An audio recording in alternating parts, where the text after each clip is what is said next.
to stay fit, stay sharp somehow, do some workouts, and knowing that kind of everyone's going through the same thing makes it a little easier. So how are you guys all doing?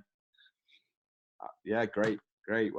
Went to the pitch for a kick around today, so that was good. Love it. Yeah, so did I actually. First time in a while because Montreal has kind of shut down everything. So we kind of snuck onto a pitch there and, and had some of our own little techniques. But it was amazing just to be back out there and just train a little bit. It was nice.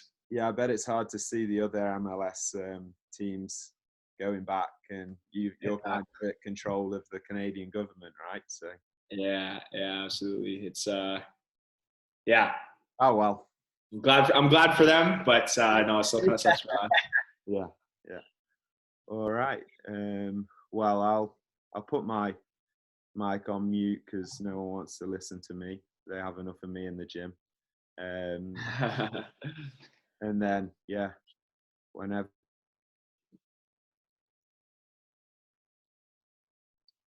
Everything good to go? Yeah, perfect. Cool. So first of all, thank you guys for having me on here. I hope you guys are all well. Hope you guys are safe. Hope you guys are trying to find ways to, still have some fun in the comfort of your homes and train and kind of do whatever.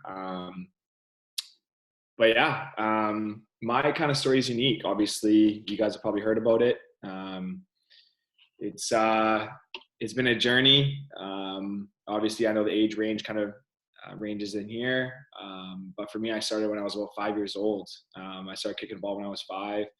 My mom was my first ever soccer coach. So she takes a little bit of credit on kind of where I'm at now. So she was my first ever coach. Soccer has always been a massive part of my family's life. And my sister and brother both played growing up. And I played for Aldergrove Youth Soccer.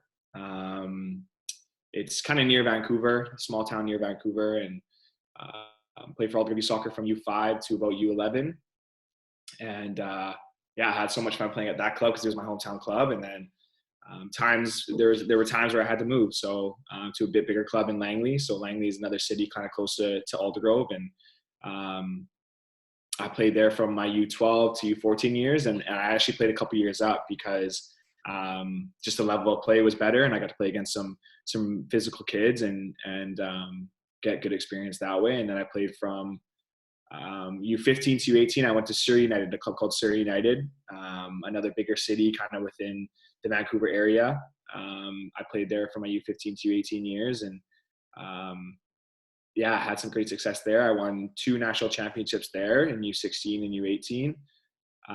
It was a great time for me. And then actually during those years too, I played for it was something called the BC provincial team. So it was basically a coaching staff that picked the best kids from all of British Columbia, and they all came to make a really good team. And we played against teams in the States. We played against teams also in BC. And then I was also part of the National Training Center, it was called at that time. I'm not even sure if it's called that anymore, but so I was a part of that in my U13 and U18 years. So I didn't make it in 14, 15, 16, and 17. I was a bit smaller kid. It took me a while to kind of grow up and mature, and my body to kind of catch up. So I didn't make it from 14 to 17, and those were really hard years for me because my body was just off balance and I wasn't, playing my best. It was just a weird couple of years where I had to adjust. And then in 18 again, I made it. I had a stint, a week-long trial with the Vancouver Whitecaps Academy when I was 18. I didn't make it, but looking back at it now, I wasn't ready to be a professional. I wasn't ready to take that next step. So I decided to go to school. So I had some offers from the States, and I took some of my SATs, and I had some offers, locally in BC, from schools like SFU and UBC and Trinity Western. Obviously, I ended up choosing Trinity Western University. It's a small little Christian school in Langley, British Columbia, and decided to go there because I still wanted to pursue my dream of being a professional footballer. And but I also knew that I couldn't play soccer forever, so I wanted a plan afterwards just in case something did happen, God forbid any injuries, because that's what happens to athletes. And I chose to go the school route, so I went there for 5 years, and it was the best decision I've ever made, probably in my career so far. And the way I matured and the way I gained perspective on life at Trinity was amazing. I still have my best friends there. Relationships I still hold to this day, and I still talk to guys that I met there probably almost every day. And an amazing 5 years there. Obviously, the program wasn't where it needed to be when I kind of joined. We didn't make playoffs or the national tournament since 2009 when I went there. So it was a bit of a program where it was struggling a little bit. So I wanted to kind of be a part of that and build that. And so I went there and also played in the PDL, which is the USL League 2 now, in my summers. So basically my season from Trinity would go from probably August preseason to about November if we made nationals. And then we had a spring season from about January to about April. Everyone would kind of go their separate ways to go home and see their families and just take some time off. But I made sure I stayed fit and stayed sharp during that summertime, and I played PDL. So I played PDL for the Kitsap Pumas in U16. It's a team based out of Bremerton. It's kind of near Washington. And then I played with TSS Rovers, the team based out of Vancouver in 2017. And then I hopped over a province to Calgary and played with Foothills in my U18 year. Not my U18 year in 2018. So we won a national championship at Foothills, which was an amazing feat. Out of 74 teams in North America, we were the best. So that was a massive decision for me. And then that kind of set me up for Cavalry FC. So I got, luckily and fortunately enough for me, the CPL came around when it did. And right when I was finishing my fifth year, when I was finishing up school, I finished my fifth year, and then I got drafted by Cavalry, 14th overall. And one of the happiest days of my life, obviously knowing I was going to go pro for the very, very first time. And, a massive opportunity for me to play on a different stage in front of thousands and thousands of people, which is the coolest thing a kid can ever dream of. And went there 14th overall, obviously had a great year with them, won the spring season, won the fall season. We were the best team over a 28-game season, and then ended up coming short in a two-legged final against a Toronto-based team called Forge. So a very successful year. And then in the off season, probably the rumor started in December. Some rumors popped up on social media about a transfer from Calgary to Montreal for myself, and I didn't really believe them. And then they kind of, washed away, and I thought it was just rumors. And then I called Tommy Wilden Jr., my old manager at Cavalry, and basically said, "Hey, are these true?" And he said, "It's funny, they actually are true. We're just in discussion. We're trying to do some mutual benefits on both sides." And I was just kind of waiting, and it was, a waiting game until the first week of January. And I got a call from Tommy saying it was kind of a done deal. And I think that was the 6th or 7th of January. And I was in Montreal by the 11th. So I had, a couple of days to kind of pack up my life and kind of get thrown into the fire. And then we were doing medicals, and preseason started on January 14th. And that's kind of how I got acquired by Montreal. And it's funny because we played Montreal. There's this thing called the Canadian Championship, where it's just Canada-based teams, Ontario-based teams, MLS teams, and CPL teams. So it was a big tournament, and we ended up beating the Whitecaps in the quarterfinals over 2 legs, and then we played Montreal next. And it was unfortunate because I got injured. I broke my toe, so I couldn't play in any of those series. But after the game against Montreal at home, I think it was, I was in the stands, and Tommy kind of, said a little word to Remy Gard, Montreal's old manager, saying, "Hey, there's a kid not playing, Joe Waterman, just keep an eye on him."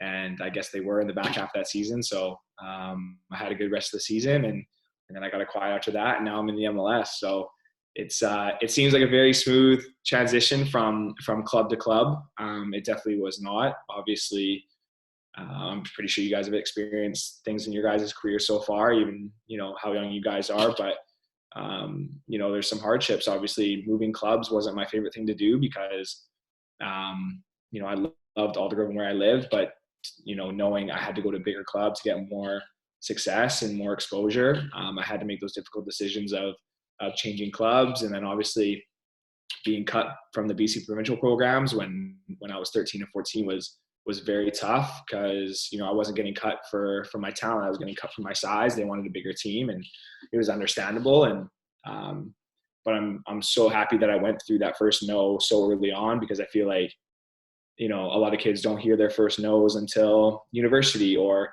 or later on in their careers, or even until they go pro and they might sit and not play as much or whatever it may be, whatever the case may be. And for me, it was, definitely better for me to hear that no so early on. So I got a taste of what it felt like, and it hurt and it sucked, but I use that as motivation to stay, get better, to improve, to work on my game that I need to work on, and know that my body would eventually catch up with me. And again, in U18, I got cut from the Whitecaps Academy. I didn't make it after a week trial, and that was another, sour situation that I didn't have fun, kind of going through and hearing that no. But for me, I still had that belief in myself and that belief in my abilities that I could do it. And then at Trinity, that was the reason why I say it was the best decision for me, because I really matured as a player. I think for those who knew me back in, university, I was a very, very competitive person and always wanted to be on the ball and wanted to do my thing. And I wasn't really going to listen to other people, and kind of, I was probably disrespectful at times because I was just so adamant on making it pro. It was kind of all about me back then, and I had to change my lifestyle, to change my way of thinking. And Mike Sheeran, my old Trinity Western coach, definitely helped me with that. He helped me mature emotionally, mentally, and then I ended up captaining my last year at Trinity, and really, really honored that position, because I wasn't just worrying about myself anymore. I was worrying about 30, 40 other guys, training staff, coaching staff, whatever it may have been. And for me, I had to, mature emotionally and mentally, and he definitely helped me with that, because I think a massive part of soccer is not only the physical side of it and what you do on the pitch, but it's up here. And your thoughts, how you react to certain situations. There's a lot of stuff that's going to be out of your control, that the outline of games, refereeing, whatever it may be. And that was my biggest one, was refereeing. I would always get after refs, and but that's because I wanted to win. I was that competitive, and it kind of came across to my teammates sometimes, and that's not the way I wanted to handle myself. So I kind of had to look at myself in the mirror and make some changes. But I think that comes naturally throughout your career. I'm sure there's a lot of kids in this chat who love winning, and I do too, absolutely. But I think you need those losses sometimes in your career, where it puts things in perspective, that it is impossible to win everything, but it's how you respond from those things that don't go your way. And for me, that was a massive transition for me in at Trinity. And then even looking at Calvary, obviously injuries are massive for an athlete. I'm sure you guys know, no one wants to get injured, and it's probably a worst nightmare for an athlete, and at least it is for me. And during my Trinity years, my fourth year, I tore some ligaments in my ankle, so I was out half the season. And with Calvary FC, I was out 6 weeks with broken toe, and just things like that really make you fall back in love with the game, I think, for me. And for anyone who's going through an injury right now, or God forbid might have an injury later in their career, I just encourage you guys to really think about still being a great teammate. There's other ways to have an impact, even if you're not on the pitch. And for me, it was shagging balls at training for the guys. It was just being around them, creating that energy. And don't isolate yourselves when you're in those positions. Be around people, be encouraged by people, talk to people about it. And for me, that's how I got through those really tough times. And that's kind of what got me motivated to keep rehabbing and come back even stronger. And in my fourth year, after I came back from my injury, I had probably the best season of my life in terms of my stats and things of that sort. But I can promise you guys that if you take those situations and kind of look on the bright side, there's something on the other side that's going to be even greater than what you imagine. So for me, all those kind of hardships, I'm sure there's a lot more that I'm forgetting, but that's what's going to happen if you're trying to aspire to be a pro footballer. And at the end of the day, my biggest encouragement to you guys and best advice would be, you have to love the game if you're going to try and chase after it and do it for a job, because it's day in, day out, especially now at this stage, day in, day out, training, your nutrition, things of that sort, different pressures coming from different places in terms of media or whatever it may be. But I just encourage you guys to really love it. That's still why I play, is because it's my favorite thing to do on the planet, and that'll never change until the day I retire, and then I'll find some other passion. But for me, it was always that's what drove me, is having that deep love for the game and just aspiring to be that footballer. And looking back, it's easy to see everything in hindsight, of what I should have done or what I shouldn't have done. But for me, my journey to me is unique. Knowing that I could have stayed in Canada my whole way. And, a lot of times before, I think people would associate, university ball or going to school would be like giving up the dream. And I don't think that's the case anymore now with the Canadian Premier League. And, so for me, I think, I just hope my kind of journey inspires you guys to know that there's definitely different routes to being a professional footballer. And, looking back at, the hardships and the difficult situations, those are inevitable. You're going to go through those. It's going to happen. And, but it's your response to those things. So I really encourage you guys to, when those situations pop up, just remember, how you can respond to it and what you're going to do, and use those situations for good. So, that's what I have so far. I mean, if anything stuck out, please let me know. If you guys have any questions, please let me know. But that's kind of how I got to this point now. And now it's a crazy situation because we were in, a good run of form at this time, and until kind of COVID came around, which kind of sucks. But, now it's just about personal growth and kind of, building other parts of my life other than football. But, for me, football is always going to be my one love, and that's how it has to be if you want to, chase this dream. So, Joel, is there anything that you utilize in particular, like for to improve performance? Let's say, like, is there recovery methods or anything like that you'd recommend for these kids that sticks out to you, or that you use the most? recovery methods in terms of like physical, like your body. Yeah, that, but also maybe to improve your game as well. And is there any other resources in that way that you use?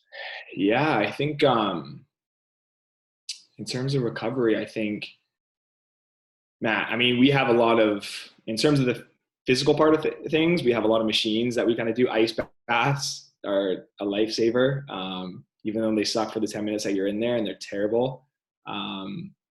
Definitely, different kinds of massages. But obviously, growing up, it's just knowing how important the rest side of things are. For me, I was always going, and I was playing different sports from,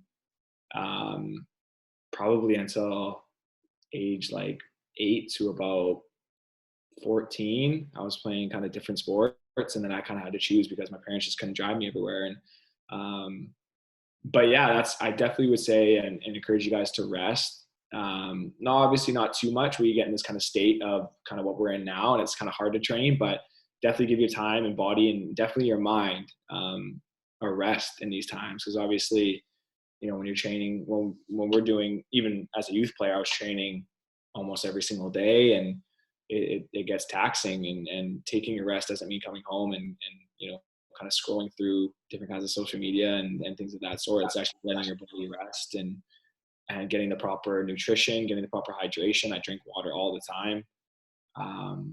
But little things like that, I think the smallest details in everything that we do in life will give you guys the edge to kind of get over your opponent. And if you really, really want it, those are the things you're gonna have to sacrifice. Sacrifice for me is one of the massive words I use in my career, because there's tons of things that you do have to sacrifice, unfortunately, if you want to have this kind of lifestyle. And I know it may look like it's all, glam and fashion, whatever it may be, but, look at me right now. I'm in Montreal. I've been by myself for about a couple months, and that stuff can happen. Right. So I think it's just training your mind, training your body to be able to handle those situations.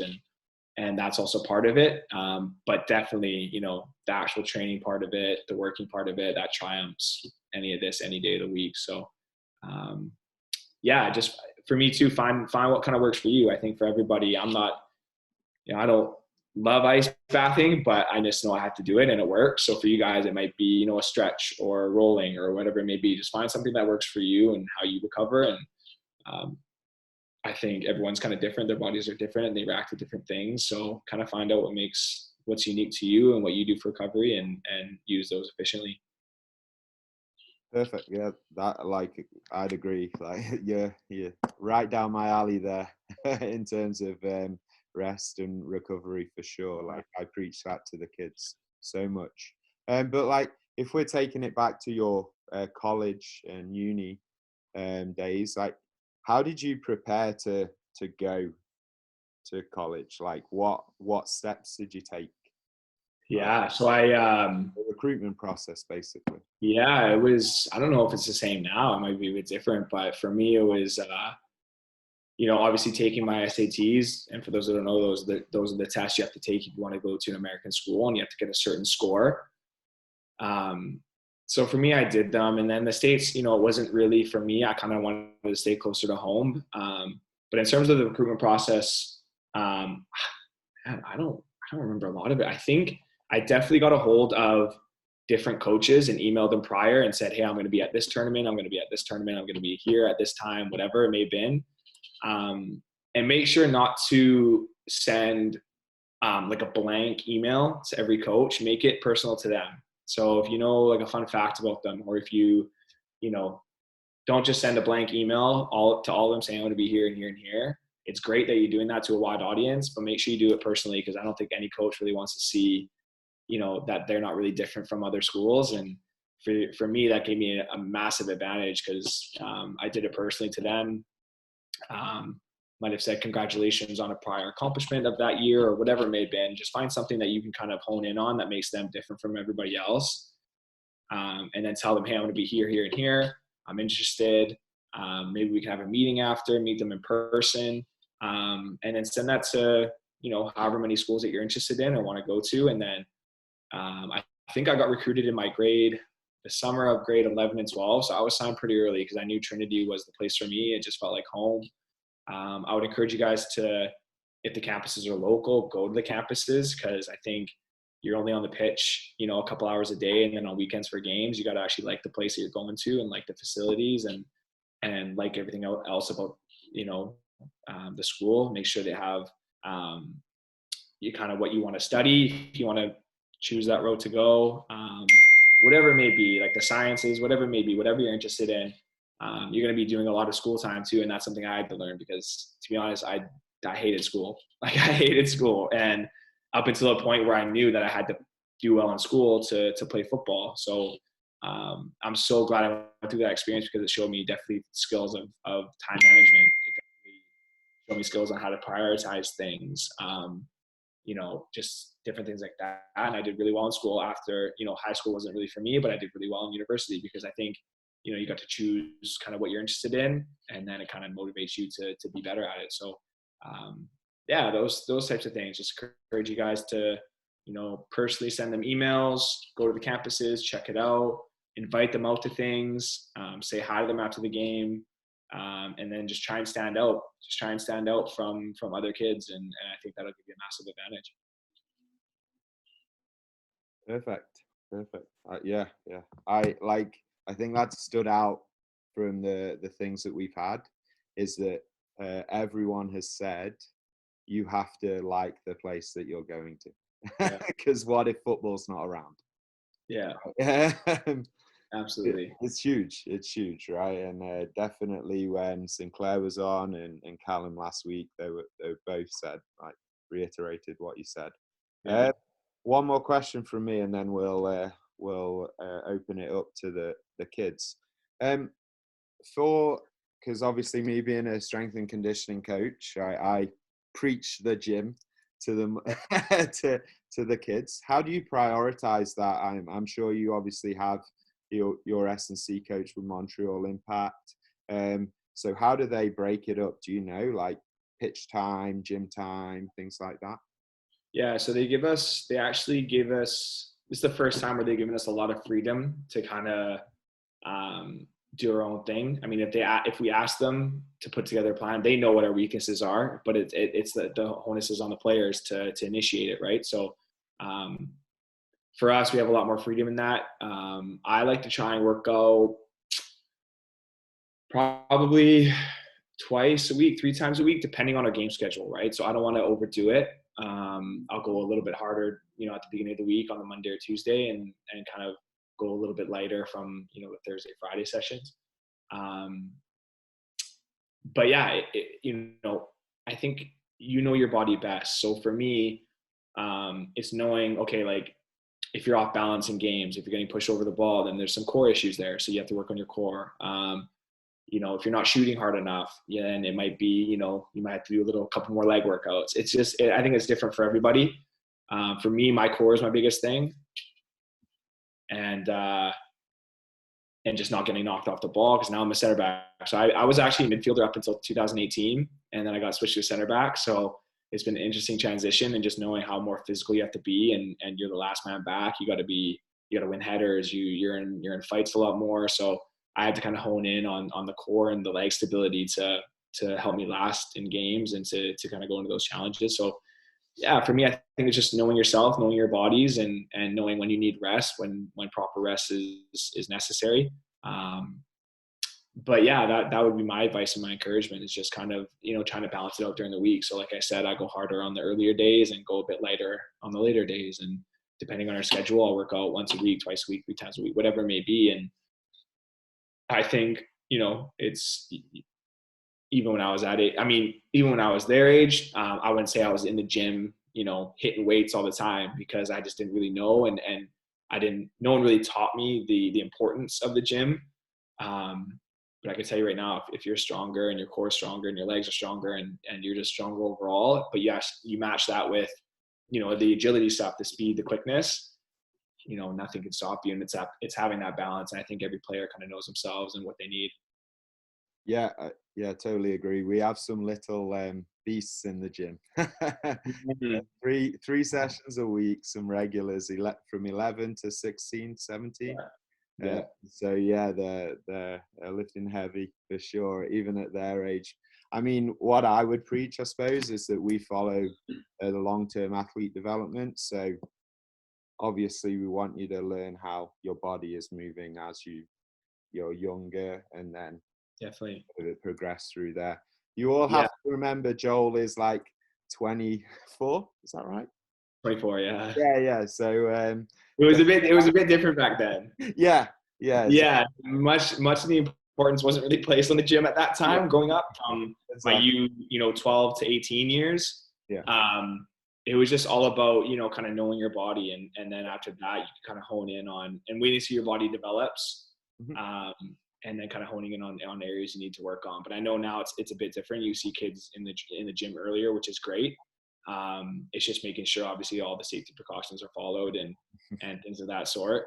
Because back then, who knows, at 13, me in the gym, it would have been, I wouldn't have even known what these things were. But it's changed, and times are changing, and I'm glad, because there's definitely a lot more preparation in the game now. There's definitely a lot more physicality. People are faster, stronger, bigger. So I think you have to have that side of it for sure. Yeah, I grew up in England, and none of our schools had gym rooms or weightlifting rooms at all. So yeah. it was really bad over there. Yeah. Anyway, I will open it up to some of the kids. Let me just put them on big screen. Who has a question for Joel? I know a few of them do. Gabby, you there? Yeah. On the days that you don't feel like training, what do you do to motivate yourself to train? Yeah, it's a really good question, Gabby. Man, especially during these times.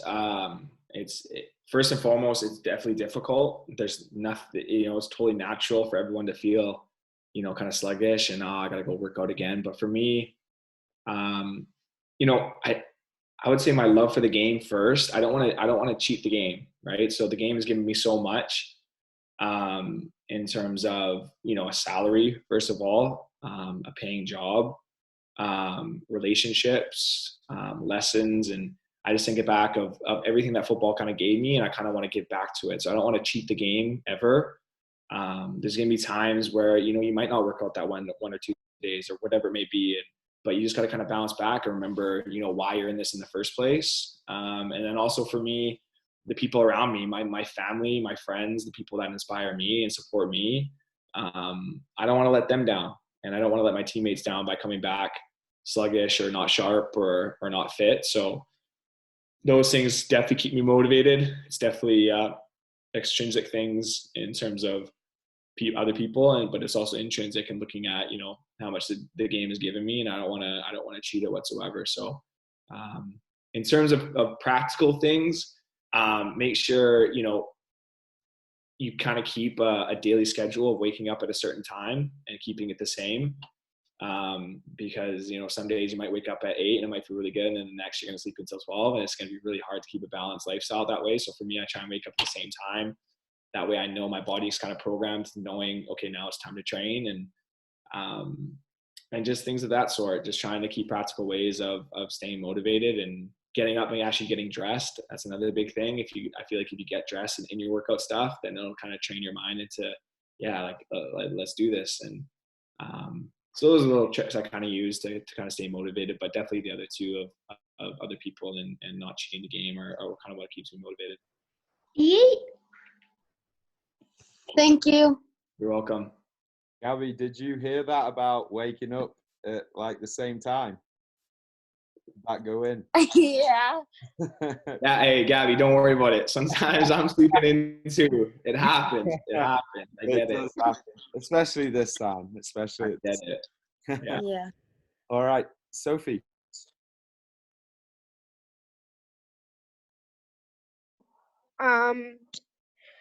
Who has been your biggest supporter and motivator? Is there anyone in your life without them you wouldn't be where you are in your career?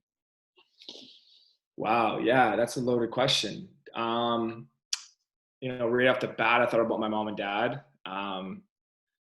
Like I said, my mom was my first ever soccer coach, and my dad's been an amazing inspiration to me and kind of telling me what I need to work on in my game. He's never pushed me to want to play. I think a lot of times if the only reason why you're doing it is because other people are pushing you to do it, then it's not something you really want to do. So for me, he definitely had that balance of pushing me the right amount where he wanted to get the best out of me, but not forcing me. And he's always told me, the day you stop loving it, you can quit, because it's not something obviously you want to do, and you want to make sure you do something, in your life that you love to do. And for me, definitely both my parents, numerous coaches and players in my career, the ones that stand out.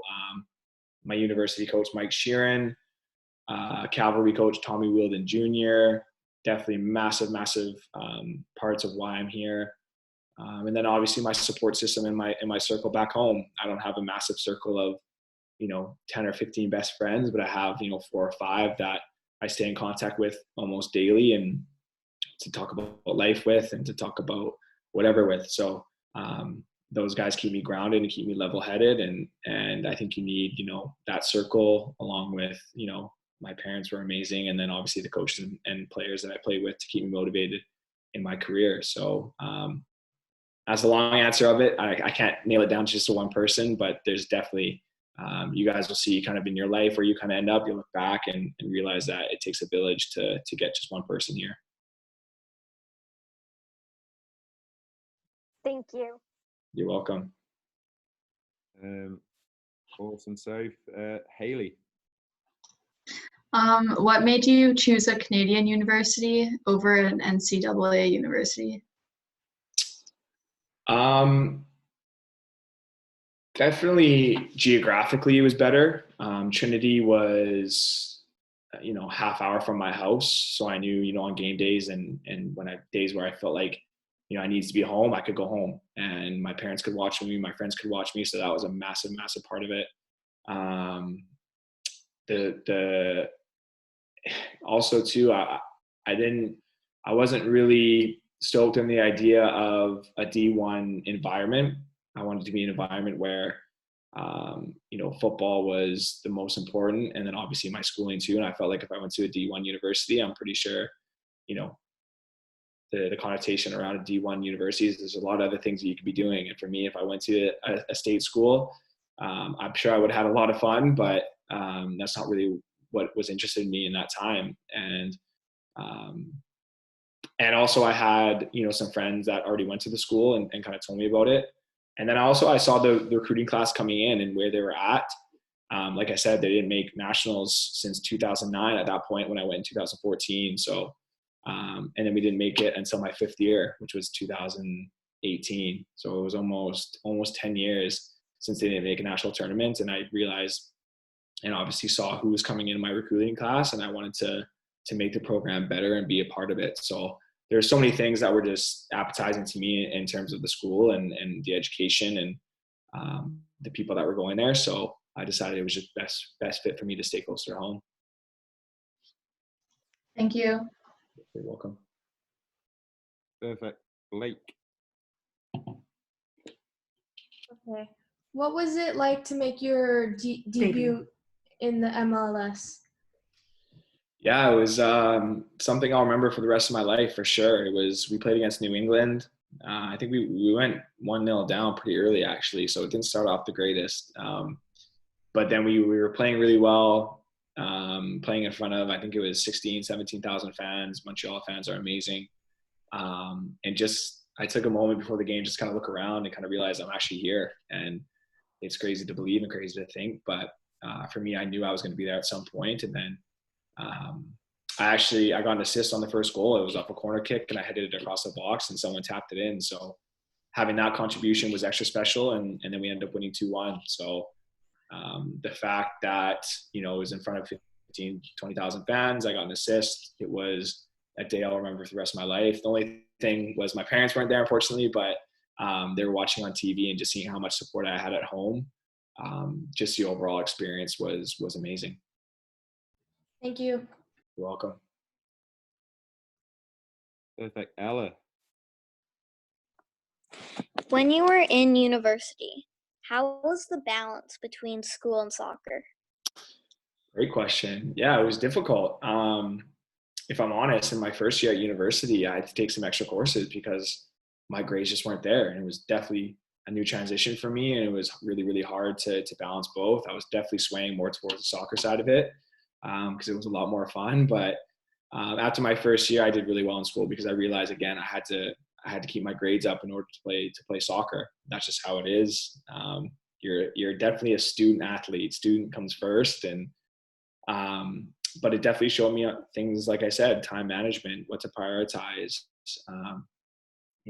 During the week, you have to prioritize. We end up training in my second year. We started training at 7 a.m. because guys would just have full days of classes. And we would train at 7 a.m. to about 8:30, 9-ish. And then I kind of focus on my schoolwork right after that because in my first couple of years, we trained at 4 p.m. So I always had soccer to look forward to. So my mind was never on the school. So just based on that schedule change, it was massive for me. And then, just trying to prioritize, like I said, making sure that you have different segments of the day set just for schoolwork and then some for your football. And it definitely got tough because university, there's a lot of assignments and a lot of things to do, but it was definitely rewarding getting that piece of paper and knowing that I made it through it. And knowing that, I came out with it with pretty good grades was a massive accomplishment, not only for me, but my family. So, more practical ways of balancing it, I would say get a calendar as much as you get one from the very beginning. Mark down your major assignments that you have during the year. So in the bigger dates where that you have stuff due, and then separate your timing into, what days, what hours of that day are going to be strictly for schoolwork and what days are going to be football and what days are going to be, leisure. And I know it sounds easy to say, but, at the end of the day, you have to sacrifice some things. So for me, most of my Friday and Saturday nights were at the pitch because we would have games on Fridays and Saturdays at 7. So you have to sacrifice, hanging out with your friends, doing fun things, whatever it may be. And but that's a sacrifice that kind of got me here. But it was definitely challenging at some points for sure.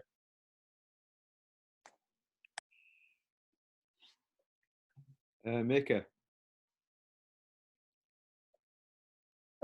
What food do you eat the night of the game and the day before the game? So I'll eat some type of carb, whether it's pasta or rice, and then some type of protein. So whether it's chicken, beef, whatever. I try and stay away from beef. I'm not a big beef guy, but I love chicken. So I'll probably eat some sort of chicken and then probably, a bowl of fruit or something. That's probably my go-to the night before. And then because we play at 7, we have to have another dinner basically before the game at around 4:30. I don't like eating a massive meal just because I kind of feel heavy during the game. So I'll still eat a good portion because you still need energy, but that'll be more a lot of fruit, a little bit of carbs, pasta, whatever it may be, a little bit of salad, and then I'm probably good to go until, we kind of eat after the game. And then recovery, it's another more carbs, some type of pasta, some type of rice, because having a meal post game is massive for recovery, and obviously getting the right fluids of, Gatorade can be good. I know it's sugary and you probably shouldn't drink it just in daily life, but after the game, just replenish those electrolytes and things of that sort. So, but some sort of carb and protein is kind of my thing, before and after. Thank you. You're welcome.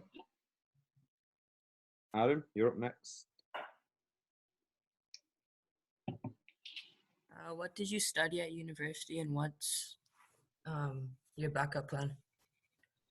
So I switched my major 3 times actually. So I was in human kinetics. I wanted to be a physiotherapist in my first year.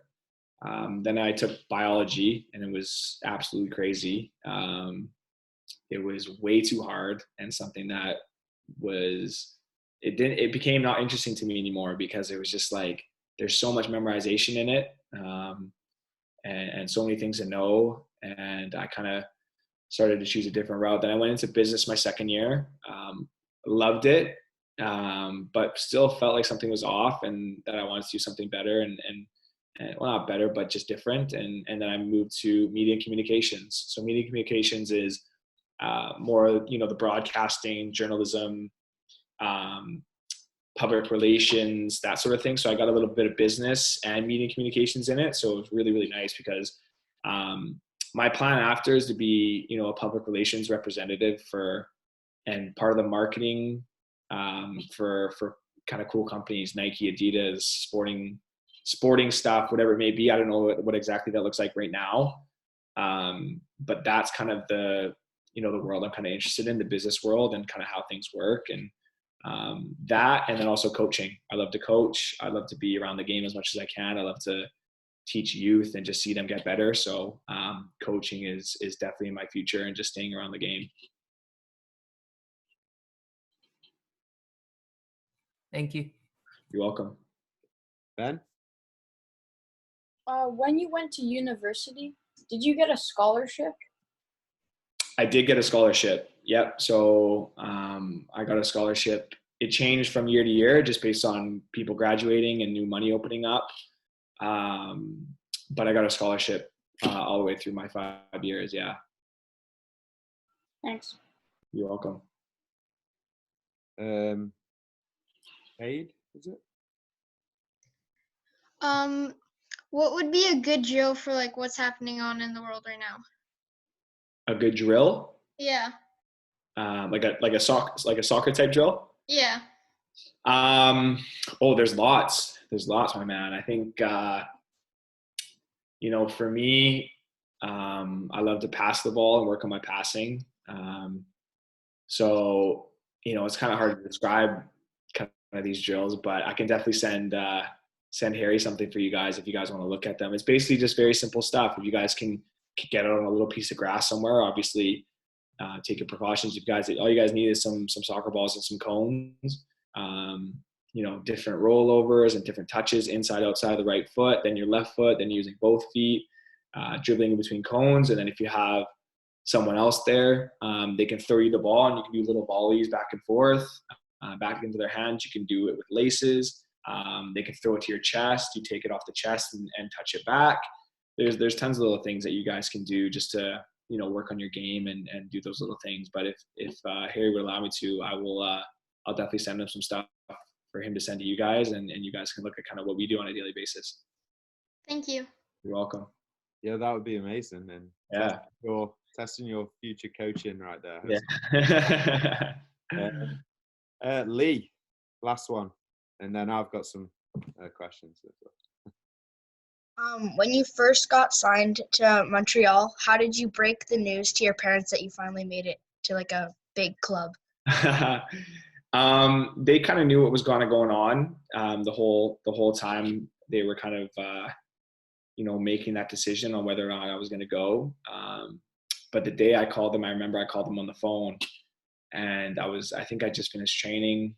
It was in the morning, and I just called them, and I remember my mom, she just started screaming, and then she started crying, and then she couldn't really like formulate a sentence, which was kind of funny. And then my dad was a bit different. My dad he was in more disbelief, and he actually didn't believe me the first time I said it. He thought I was just, playing him and making jokes. And I kind of told him this is not something I joke about. And then when I got home, he was ecstatic. And then we also had a kind of a party on the Thursday night before I left with grandparents and coaches and players and whoever basically could make it, because it was such short notice. But a lot of tears, a lot of disbelief, a lot of excitement. But yeah, those are the times and definitely memories I'll remember for the rest of my life. But yeah, they were ecstatic. They were super excited, just knowing how much they knew how much work I put in, and also they put in, obviously, driving me to training in my youth days and getting me to those things in order for me to have success. So it was their success as well.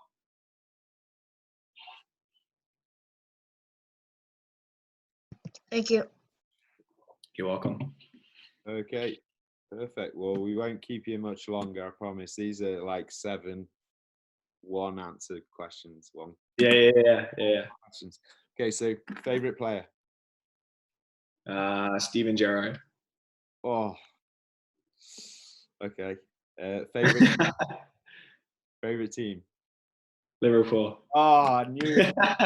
Well, okay. What's your favorite team? You don't want to know because you'll probably hang up.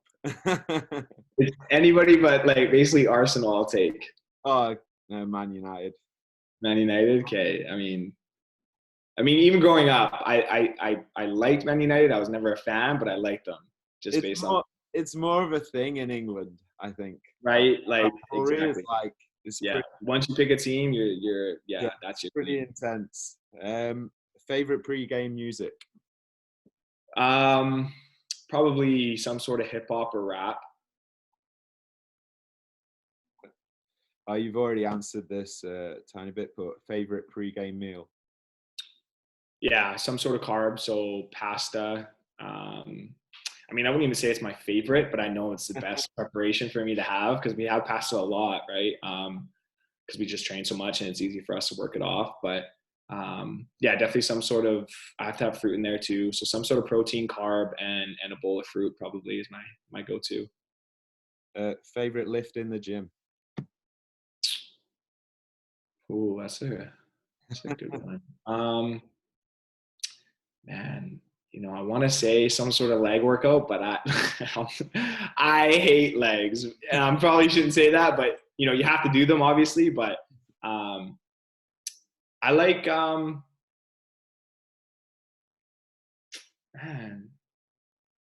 probably a single leg deadlift. Okay. Probably, yeah. Yeah, it works the hamstrings really well. My hamstrings are so sore after, and I know it's working. Perfect. Favorite athlete, non-soccer? Not soccer. I want to LeBron James. Sure. And do you have any pre-game rituals or superstitions? Yeah, so I have to. It probably looks really weird on cameras, but I have to go in the field and I'll actually go in my position because usually we'll know if we're playing or not or starting that game. And I'll probably do it. I do it every single game, even if I'm not starting, but I'll go in the field and I'll go in my actual position and I'll do certain movements that I'll do in the game. So for me, if I'm playing, right center back, I'll act like I'm getting the ball off the goalie and I'll play to my fullback, even though I don't have a ball or no one else is there. So it probably looks really weird, but just kind of going through the motions and getting used to where you're going to be on the field. And then I'll switch sides and make sure I do on the other side because I know I'll be there in the second half. So small things like that. And then obviously I have to have my music, but I also have to have some of the locker room environment too. So I'll do my music on the way to the game and I'll talk to anybody. And then once we're in the locker room, I'll make sure I'll, say some jokes or have fun with the guys, just get in that environment and kind of get the best of both worlds. Perfect. Yeah, that's something Steph said that she does a lot, that puts herself in the situation of so she's already been there, right? Yeah. So she imagines an attacker coming on her and absolutely saving that shot. So yeah. That's huge for sure. Other than that, any other questions, guys, before we let Joel go? No? No problem. If you could hang on for a second, Joel, that'd be great, and I'll just close out with you. Other than that, thank you very much. Yeah, and I'll see you all next week. We have another call. Thank you. Okay. See you guys. Bye, Thank guys. you. You're welcome. Thank you. You're welcome. Thank you. Thank you. You're welcome, guys. Thank you. You're welcome. Thank you. You're welcome. And Very polite kids. yeah, oh, they're great kids. They're great kids. They're just these guys go as well. Thanks, Harry. Thank You're you. welcome. Good luck in your season when it starts. Thank you, my man. I appreciate it. Thank you. He's a good goalkeeper. Oh, yeah? Yeah. All right. Thank you. That was amazing. Yeah. I really appreciate you doing that for these kids. I don't think they